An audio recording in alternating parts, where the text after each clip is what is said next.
The Human Rights Commission wants prosecutors to review the sentencing of paedophiles. This in the wake of a controversial plea bargain agreement that saw a Harry Smith child molester sentenced to correctional supervision. Harry Smith businessman Hanno van Tonder admitted to sexually abusing 6 young girls over a prolonged period of time, but he's not going to jail for his crimes. Confused, angry. This is how a young girl portrays her feelings after being sexually molested for 9 years. She's now 16, suffers from depression and still sleeps in her parents' bed every night. This man, Hanno van Tonder, admitted to molesting her and 5 other girls between the ages of 5 and 14. The Harry Smith court makes provision for children to testify in camera. But some parents didn't want to expose their kids to this trauma.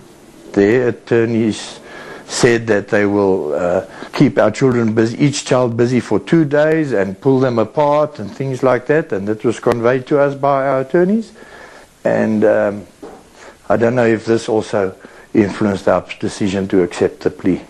In the end, no one got a chance to testify in this child-friendly court. The parties reached a plea bargain agreement whereby van Tonder was given a 5-year suspended sentence and 3 years correctional supervision. Hardly anyone in Harry Smith thought that this was an appropriate punishment for a self-confessed paedophile.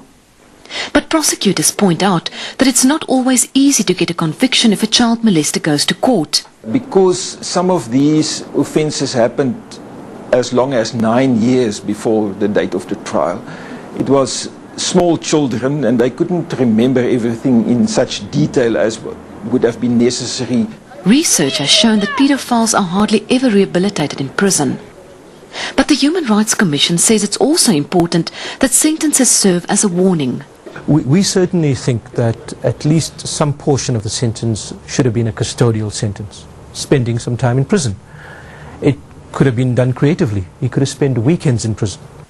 They've asked the National Prosecuting Authority to reinvestigate van Tonder's sentence. Charlene Stanley, E! News, Harry Smith.